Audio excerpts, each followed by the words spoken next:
noise, loud, annoying, pervasive. Something you're going to be hearing a lot of in this video, as I'm clearly not filming from my normal location. But while I am on vacation, I still wanted to deliver a few videos to help you guys. Now for many, I'd say most high schoolers, all of high school is noise. You go to class, you tune out, you don't listen, and you make it to the end of the day. But I'm under the opinion that all classes have use, and that paying attention can be helpful. Well, all except one, because I do believe that macroeconomics and microeconomics are the definition of noise. Because unfortunately, everything you're learning in an economics class at a high school level is oversimplified, mostly incorrect, and not going to serve you well for the rest of your life. However, if you, like me, took an AP macroeconomic class and want to do well in it, it's going to be quite difficult. This is because the model that AP Macroeconomics is based on is confusing and very complicated. So in this video, I want to teach you all how to get a 5 on AP Macroeconomics by first going over what you should be doing in class, second, how you should be treating macroeconomics outside of class, and finally, through how to study for the end of year exam. Now, as I mentioned before, macroeconomics is a lot of noise.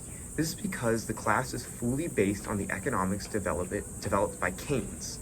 Now, Keynesian economics is the most common model, however, it's not 100% correct. The main issue with Keynes' model is that it oversimplifies things, as it separates the corporate world from the individual world. And because it's separating these two, many of the nuances you might see in economics will not be present, as it is based only on the largest scale.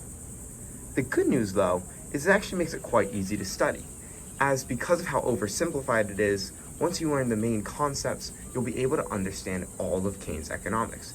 Therefore, my first point is that in class, you need to be paying attention to the big picture. Now, my AP Macroeconomics class was weird this year. My teacher had never taught the class before, and no offense to her, but she didn't really understand what she was doing. As such, most of our time in class was spent reviewing the same topics over and over and over. The advantage of this was that it allowed us to get the basic concepts down. As we really struggled with units 5 and 6, units 1 and 2, we spent way too much time on. So once we understood the basics of supply and demand, we could actually use those for the rest of the course. Therefore, I'd say if you're taking an AP Macroeconomics course, you need to pay special attention to Unit 2. This is because learning demand and supply is going to help you throughout the entire course. And if you understand exactly how it shifts, you can then apply it later. I'm going to give you one example, which might not make sense to you if you have not yet taken the class. We're going to look at money demand. Demand, in its most simple form, shifts for many reasons. One of these reasons is the expansion of the market.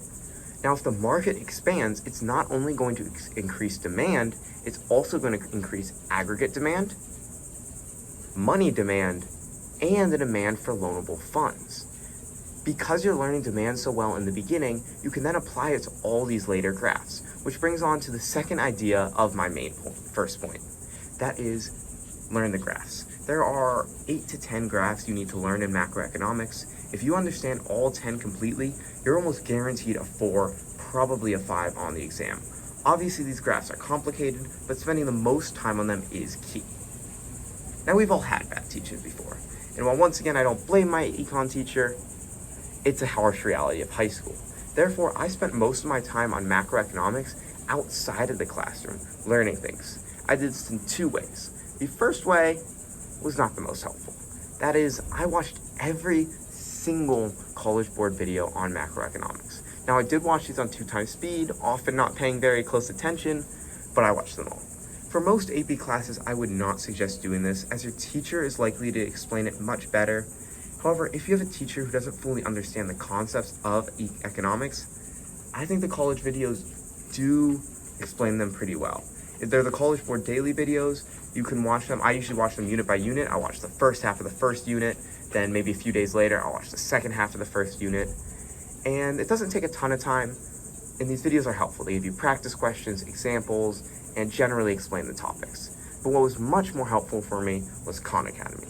I think Khan is the greatest educational resource on the internet. It's completely free, and the macroeconomics course is amazing. The videos are decent, they're pretty long, but they explain the concepts even better than College Board. But the main key here is practice. Every single lesson on macroeconomics, there are about 6 or 7 per unit, has a corresponding practice exercise on Khan Academy. Using these exercises is key for me personally because it helped me on the MCQs. I'm confident that my macroeconomics exam was carried by my MCQs, and that was only a result of Khan Academy. But, of course, you need to study both the MCQs and the FRQs, which brings us to my final and third point. That is how to study before the final exam. Now for me, I didn't do much. This is because macroeconomics is generally a pretty easy class, and I spent a lot of time on College Board and Khan Academy. However, the key for me in the final days of studying was FRQ practice, as I had not done a ton of it over the course of the year. Learning the FRQs is important because there's some very specific things you'll want to do on them that will help you on the final exam. And the best way to study them is reviewecon.com. I think Review Econ is the best YouTube channel. There's this other guy, I'm actually forgetting his name right now. Jacob Clifford. Jacob Clifford's videos are great. However, he only goes through the first 3 units before making you pay. If you have tons of money and you want to pay, you can. But these ultimate review packets aren't actually the most useful things. So I would instead spend your time on reviewecon.org or .com maybe. Just look up Review Econ on YouTube. He has great unit summary videos and he has tons of FRQ videos. He'll show you the FRQ question, he'll go through the answers, and he'll explain how he got to the answers. So those are my best ways to do it. Firstly, by paying good attention in class to the overarching topics. Secondly, by using primarily Khan Academy with College Board videos if you have time. And thirdly, by reviewing the FRQs before the final exam. And with that, hopefully you, like me, can get a 5 on this somewhat useless, but still very entertaining if you are a big nerd like me, class. So with that, I'll leave you guys there. This will be a quick series I'm going to do while on vacation. I'm going to go through all my AP classes, tell you guys how I got these scores, give you some review tips, and just overall talk about ways to succeed in these classes. Real quick, I'm actually going to do some ratings right here.